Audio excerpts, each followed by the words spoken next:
ఓం సాయిరాం. బాబా భక్తులందరికీ కూడా నమస్కారం అండి. అందరూ కూడా సుఖంగా సంతోషంగా ఎప్పుడూ కూడా ఆనందంగా ఉండాలి అని చెప్పి ఆ బాబాగారి తరపున నేను కూడా మనస్ఫూర్తిగా కోరుకుంటున్నాను. ఈరోజు బాబాగారు అందించే సందేశం వినే ముందుగా ఎవరైతే బాబాగారి భక్తులున్నారో ఈరోజు ఈ వీడియో చూస్తున్న వారందరికీ కూడా ముందుగా హనుమాన్ జయంతి శుభాకాంక్షలండి. మీరందరికీ కూడా ఆ హనుమంతుని యొక్క ఆశీర్వాదాలు, బాబాగారి యొక్క ఆశీర్వాదాలు ఎల్లవేళలా మీపై ఉండాలి అని చెప్పి, మీరు తలపెట్టిన కార్యాలు అన్నీ కూడా విజయవంతంగా నెరవేరాలి అని చెప్పి ఆంజనేయ స్వామి తరపున, బాబాగారి తరపున నేను కూడా మనస్ఫూర్తిగా కోరుకుంటున్నాను. ఈరోజు బాబాగారు అందించే సందేశం ఏంటి అంటే కనుక, ఈరోజే హనుమాన్ జయంతి. తల్లి, ఏమి చెయ్యకపోయినా కానీ ఇది ఒక్కటి వినండి చాలు, అద్భుతాలకే ఇది మహా అద్భుతం అమ్మ.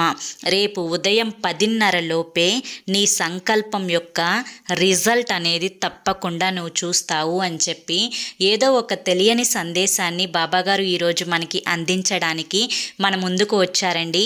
మరి బాబాగారి సందేశం వినే ముందు ఎవరికైతే బాబాగారంటే నమ్మకం ఉంటుందో, గౌరవం ఉంటుందో, ఇష్టం ఉంటుందో వారందరూ కూడా ఈ వీడియోకి ఒక చిన్న లైక్ ఇవ్వడం మాత్రం అస్సలు మర్చిపోవద్దు. అదేవిధంగా ఛానల్ని సబ్స్క్రైబ్ చేసుకోవడం కూడా మర్చిపోవద్దు. మరికొంతమంది బాబా భక్తులకు ఈ వీడియోని షేర్ చేయడం కూడా మర్చిపోవద్దు. ఇక బాబాగారి సందేశం వినే ముందు చాలామంది కూడా గురువుగారి గురించి చెప్పండి అక్క, ఒక్కసారి ఎన్నో కష్టాలు పడుతున్నామక్క అని చెప్పి అడుగుతున్నారు. వారందరి కోసం శ్రీ షిరిడి సాయిబాబా ఆశీస్సులతో జ్యోతిష్యం చెప్పబడును. గురూజీ శివరామరాజు గారు. Phone number 9959422552. మీరు ఇప్పటి వరకు ఎన్నో చోట్ల జ్యోతిష్యం చెప్పించుకొని విసిగిపోయి ఉంటారు, కానీ మీ జీవితంలో ఎటువంటి మార్పు అనేది జరిగి ఉండదు. కానీ ఈ గురువుగారి దగ్గర అలా కాదండి. మీ సమస్యలు ఏవైనా కానీ, ప్రేమ, పెళ్ళి, ఉద్యోగం, రాజకీయం, సంతానం లేక ఇబ్బంది పడుతున్నా, భార్యాభర్తల మధ్య గొడవలున్నా కానీ, అప్పుల బాధలున్నా కానీ, కుటుంబ సమస్యలున్నా కానీ, లేదంటే సంపాదించిన ధనం నిలబడడం లేదు అని చెప్పి ఇబ్బంది పడుతున్నా కానీ, ఇలా మీ జీవితంలో ఏ సమస్య ఉన్నా కానీ ఆ సమస్యకు తగిన పూజలు చేసి గురువుగారు పరిష్కారాన్ని వెంటనే చూపిస్తారండి. గురువుగారు చెప్పింది చెప్పినట్లు 100% జరుగుతుంది. ఈ గురువుగారి ద్వారా లబ్ధి పొందిన వారు చాలామంది ఉన్నారండి. ఒక్కసారి నమ్మకంతో కాల్ చేసి చూడండి, మీ జీవితంలో గొప్ప మార్పులు అనేవి జరుగుతాయి. ఇక బాబాగారి సందేశం ఏంటో తెలుసుకుందాము.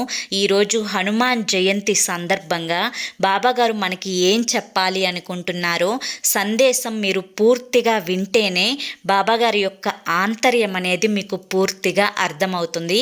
అసలు ఆ సందేశం ఏంటో ఈ చిన్న కథ ద్వారా తెలుసుకుందాము. ఒక ఊర్లో ఒక ధనవంతుడు ఉన్నాడు. ఆ ధనవంతుడు ధనంతో పాటు ప్రజల యొక్క అతి మంచితనాన్ని కూడా సంపాదించుకున్నాడు.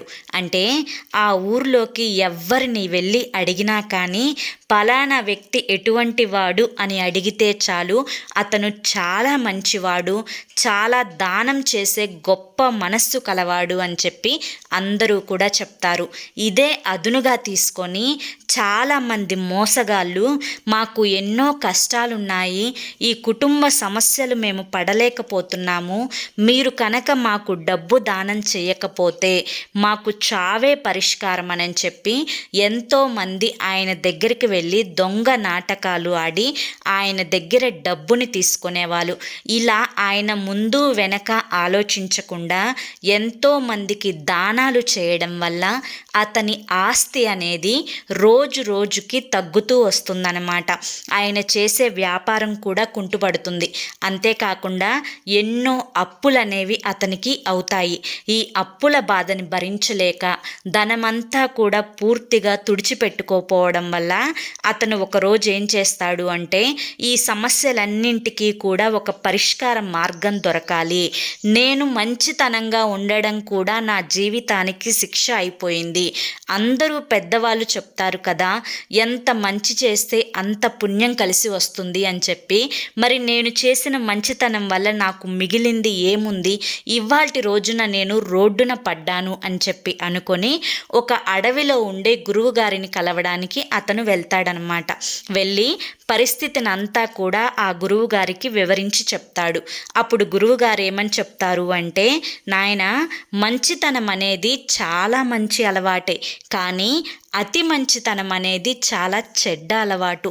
ఇవాల్టి రోజున నువ్వు ఈ స్థితిలో ఉండడానికి నీ మంచితనం కారణం కాదు, నీ అతి మంచితనం కారణం. అంటే అతను అడుగుతాడంటే, స్వామి, మరి అతి మంచితనం ఏంటి, మంచితనం ఏంటి?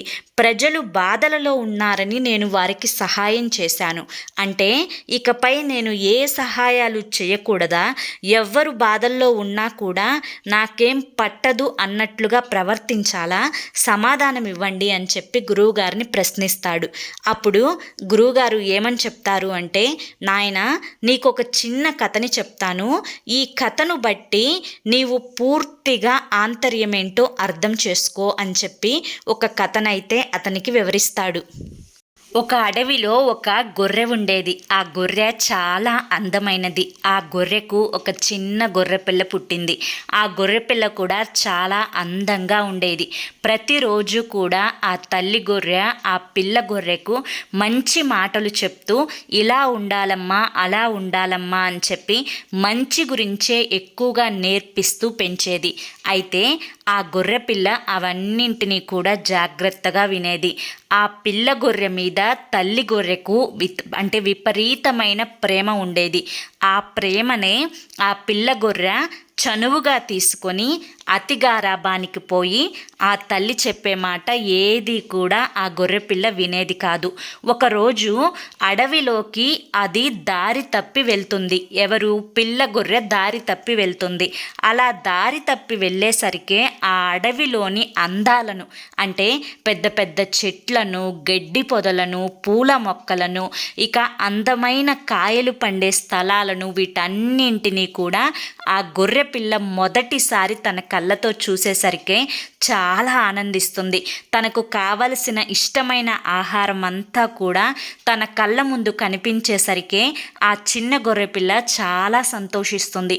ఎంతో ఆనందంగా వాటన్నింటినీ కూడా కొంత మేస్తూ కొంత ఆగం చేస్తూ చాలా ఎక్కువగా తినేసేసి కడుపు నింపుకొని తన తల్లి దగ్గరికి వచ్చి పడుకుంటుంది.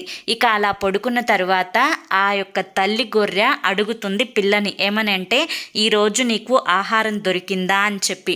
అప్పుడు ఆ పిల్ల గొర్రె చెప్తుంది, అమ్మా, నేను పక్కనే ఉన్న అడవిలోకి వెళ్ళాను. అడవిలో ప్రకృతి అనేది చాలా అందంగా ఉందమ్మా. నాకు కావలసినంత ఆహారం దొరికింది. చాలా మంచి మంచి మొక్కలున్నాయి, కాయల మొక్కలున్నాయి, పూల మొక్కలున్నాయి, కూరగాయల మొక్కలున్నాయి. కొన్నింటితో ఆడుకున్నాను, కొన్నింటిని ఆహారంగా సేవించాను అని చెప్పేసరికి ఆ తల్లి గొర్రెకు భయం వేస్తుంది.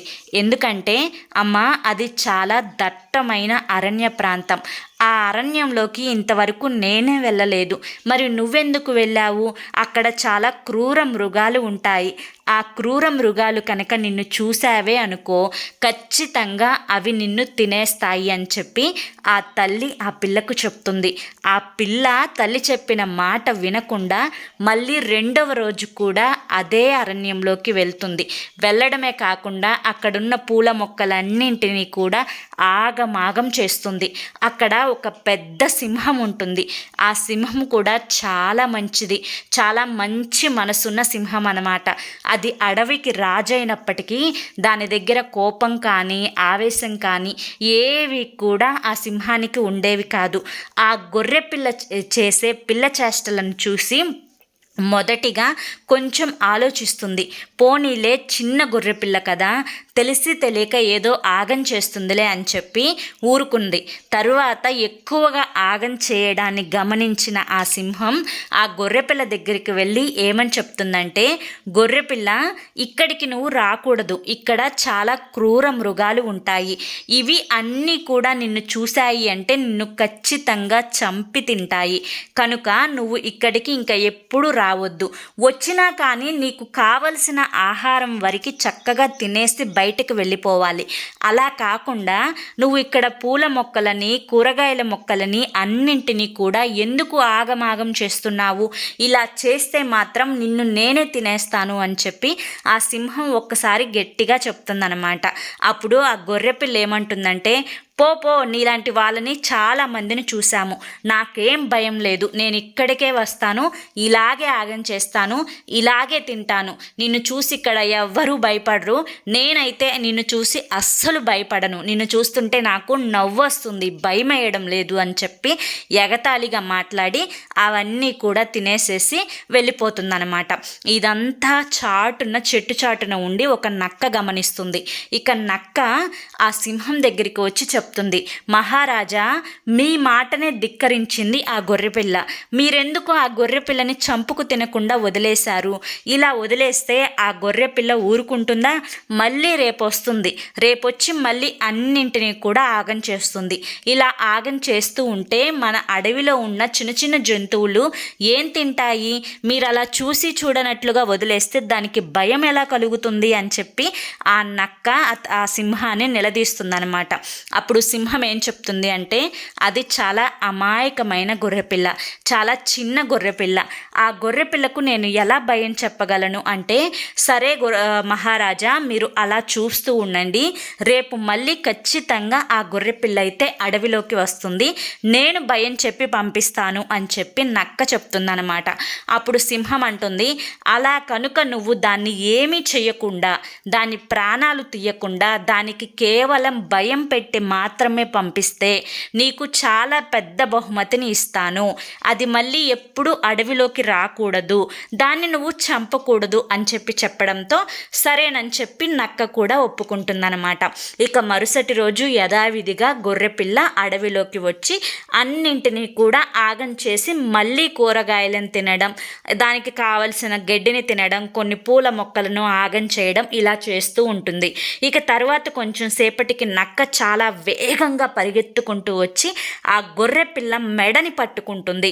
ఆ మెడని చాలా గట్టిగా పట్టుకునేసరికి గొర్రె గజగజ వణికిపోతుంది. నన్నేం చేయొద్దు, నేను వెళ్ళిపోతాను, మా అమ్మ చెప్తూనే ఉంది, అడవిలో క్రూర మృగాలు ఉంటాయి, నన్ను ఏం చేయొద్దు, తినేస్తాయి అని చెప్పి అమ్మ చెప్పినా కూడా అమ్మ మాట వినకుండా వచ్చాను, నన్ను వదిలిపెట్టండి, మళ్ళీ ఎప్పుడు నేను ఈ అడవిలోకి రాను అని చెప్పి ఆ నక్కని వేడుకుంటుందన్నమాట. ఇక మళ్ళీ ఎప్పుడు రాకుండా ఉంటావు కదూ, ఈసారి కనుక వచ్చావు అంటే నిన్ను నేనే చంపుకు తింటాను, ఇదే లాస్ట్ సారి, ఇక వదిలేస్తున్నాను, వెళ్ళిపో అని చెప్పి నక్క చెప్పి ఆ గొర్రె పిల్లని పంపించేస్తుంది. ఆ గొర్రె వేగంగా పరిగెత్తుతూ పడుతూ లేస్తూ అమ్మ దగ్గరికి వెళ్తుంది.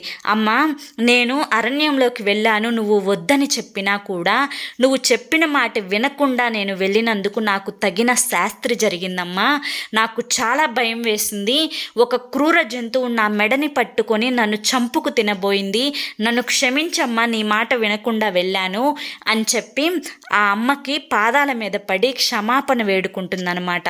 ఇక అదంతా చూసిన ఆ సింహము నక్కని, శబాష్, చాలా చక్కగా భయపెట్టావు అని అంటే, అప్పుడు నక్క సింహంతో ఏమని చెప్తుందంటే, మహారాజా, మంచితనం ఉండవచ్చు, కానీ ఆ మంచితనంని అదునుగా తీసుకొని కొన్ని జీవాలు అనేవి మన మీద ఎక్కి కూర్చుంటాయి, కనుక ఎప్పుడు ఎక్కడ మంచితనంగా ఉండాలో అలా ఉండాలి, అంతేకాకుండా ఎవరిని ఎక్కడ భయపెట్టాలో అలా భయపెట్టాలి అని చెప్పి ఆ సింహానికి నక్క చెప్తుందన్నమాట. అప్పుడు అందులో ఉన్న ఆంతర్యాన్ని మహారాజైన ఆ సింహం కూడా తెలుసుకొని తరువాత నుంచి ఎవరిని ఎలా భయపెట్టాలో, ఎవరి దగ్గర మంచితనంగా ఉండాలో తెలుసుకుంటుంది ఆ సింహం కూడా. ఇదంతా కూడా గురువుగారు ఆ ధనవంతుడికైతే చెప్తాడు, నాయన, మంచి పనులు చెయ్యాలి, కానీ నీ దగ్గర మంచితనాన్ని అదునుగా తీసుకొని చాలామంది మోసగాళ్ళు నిన్ను మోసం చేసి నీ దగ్గర ధనాన్ని గుంజుకొని ఇవాల్టి రోజున నిన్ను పేదవాడిగా చేశారు, కనుక అందరినీ కూడా గుడ్డిగా నమ్మకూడదు, ఎవరు ఎటువంటి వారో తెలుసుకొని ఆలోచించి వారు నిజంగా బాధల్లో ఉన్నారా లేదంటే నాటకం ఆడుతున్నారా అని తెలుసుకొని మాత్రమే ధన సాయం చేయాలి, లేకుంటే మాట సాయంతోనే సరిపెట్టాలి అని చెప్పి ఆ గురువు ఆ యొక్క ధనవంతుడికైతే చెప్తాడనమాట. ఇక అప్పుడు ధనవంతుడు మరీ ఇంత మంచితనం కూడా ఉండకూడదు అని చెప్పి తెలుసుకొని తరువాత ఎవరైతే నిజంగా బాధల్లో ఉన్నారో, నిజంగా ధనం అవసరం ఉంటుందో వారికి మాత్రమే చిన్న చిన్న సహాయాలు చేసుకుంటూ మిగతా వారికి మాట సాయం చేసుకుంటూ తన జీవితాన్ని ఆనందంగా గడుపుతారు.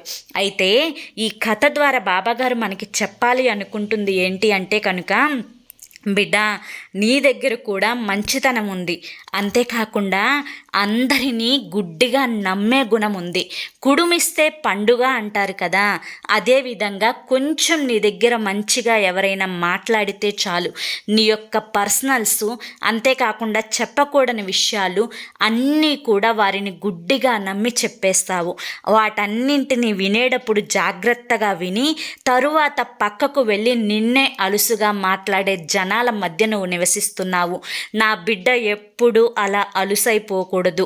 నా బిడ్డ ఎప్పుడూ కూడా అందరిలో నెంబర్ 1 స్థానంలో నిలబడాలి అంటే ఎవరు ఎటువంటి వారు అనే అంచనా వేసే గుణం నా తల్లికి ఉండాలి. కనుక నేను నీకు ఈ హనుమాన్ జయంతి రోజు ముందుగానే హెచ్చరించి చెప్తున్నా తల్లి. అంతేకాకుండా ఈరోజు హనుమాన్ జయంతి సందర్భంగా నీవు ఒక్కసారైనా కానీ సాయంత్రం లోపు హనుమాన్ చాలీసాని చక్కగా నువ్వు చదువుకోవడమో లేదా వినడమో చేస్తే కనుక, విని నువ్వు ఊరుకోవడం కాకుండా విని ఏదైనా సంకల్పాన్ని చేసుకోవడం కుదిరితే సాయంత్రం లోపైనా కానీ ఆ యొక్క ఆంజనేయ స్వామి గుడికి వెళ్ళి నువ్వు తమలపాకుల మాలని సమర్పించిన, లేదంటే ఏదైనా నైవేద్యాన్ని సమర్పించిన, లేదా ఒక టెంకాయను కొట్టినా కానీ, నీ యొక్క సంకల్పం ఏదైనా కానీ దాని యొక్క గొప్ప రిజల్ట్ అనేది రేపు ఉదయానికే నీకు తప్పకుండా కనిపిస్తుంది తల్లి. ఖచ్చితంగా ఈ రోజుని నువ్వు ఉపయోగించుకోవాలి. నీ యొక్క నరఘోషను తొలగించమని ఆ స్వామివారిని అడుగు. అదేవిధంగా నీ యొక్క పనులలో ఆటంకాలని తొలగించమని ఆ అభయాంజనేయ స్వామి యొక్క ఆశీర్వచనాలు అడుగు. అదేవిధంగా నీ సంకల్పాన్ని నెరవేర్చమని కూడా ఈరోజు నువ్వు ఆ ఆంజనేయ స్వామిని అడుగు. ఒక్కసారైనా నీ నోటితో హనుమాన్ చాలీసాని పఠించు, లేదా నీ చెవులతో హనుమాన్ చాలీసాను విను. నీ యొక్క సంకల్పాన్ని నువ్వు చెప్పుకుంటే రేపు ఉదయం 10:30 కల్లా నీ సంకల్పం ఏదైనా కానీ ఖచ్చితంగా దానికి సంబంధించిన రిజల్ట్ అనేది తప్పకుండా నీకు కనిపిస్తుందమ్మా అని చెప్పి ఈరోజు బాబాగారు మనకి అభయాన్ని ఇస్తున్నారండి. ఎందుకంటే ఈరోజు హనుమాన్ జయంతి. ఆ హనుమాన్ జయంతి అంటే హనుమంతుని యొక్క శక్తి ముందు ఏదైనా కానీ బలాదూరే. అంతేకాకుండా ఇంట్లో ఉన్న చిన్న పిల్లలకు కూడా హనుమాన్ చాలీసాని చదివించడం లేదా వినిపించడం చేయించినా కానీ పిల్లలకి ఉండే భయాలు, నరఘోష, దృష్టి దోషాలు, పిల్లలకి ఆరోగ్యం సరిగా లేకపోయినా వాటన్నింటి నుంచి బయటపడి పిల్లలు ఆరోగ్యంగా, బలంగా, ధైర్యంగా పెరుగుతారనమాట. కనుక ఇటువంటి మంచి రోజు మళ్ళీ సంవత్సరం దాకా తిరిగి రాదు. కనుక ఈరోజు అందరూ కూడా కుటుంబంతో కలిసి హనుమాన్ చాలీసాను పఠించడం, లేదా హనుమంతుని యొక్క గుడికి వెళ్ళి ఒక టెంకాయనైనా కానీ కొట్టి రావడం, లేదంటే ఒక్కసారి హనుమంతుణ్ణి దర్శించుకొని వచ్చిన మన యొక్క దరిద్రాలన్నీ కూడా, చీడలు, పీడలు, దుష్టశక్తులు, మన మీద ఉన్న గాలి, పీడ, నరఘోష ఇవన్నీ కూడా తొలగిపోయి మనకి ఆ హనుమంతుని యొక్క ఆశీర్వచనాలు దొరికే అద్భుతమైన రోజు. కనుక ఈరోజు అందరూ కూడా ఉపయోగించుకోవాలి అని చెప్పి బాబాగారు ఖచ్చితంగా మనకు తెలియపరుస్తున్నారనమాట. మరి ఈరోజు ఈ అవకాశాన్ని అందరూ ఉపయోగించుకుంటారు అని చెప్పి, మీ సంకల్పాన్ని నెరవేర్చుకుంటారు అని చెప్పి నేను కూడా కోరుకుంటున్నాను. మరి ఈరోజు ఈ సందేశం మీ అందరికీ నచ్చింది అనిపిస్తే తప్పకుండా ఒక చిన్న లైక్ ఇవ్వండి ఫ్రెండ్స్. మొదటిసారి సాయి పిలుపు ఛానల్లోకి వస్తే తప్పకుండా మన ఛానల్ని సబ్స్క్రైబ్ చేసుకొని సపోర్ట్ చేయండి. మరొక్కసారి మీ అందరికీ హనుమాన్ జయంతి శుభాకాంక్షలు చెప్పుకుంటూ రేపు మరొక మంచి సందేశంతో తప్పకుండా కలుసుకుందాం. అంతవరకు కూడా బాబా ఆశీస్సులు మీపై ఉండాలి అని చెప్పి మనస్ఫూర్తిగా కోరుకుంటూ సర్వే జనా సుఖినో భవంతు. ఓం సాయిరామ్.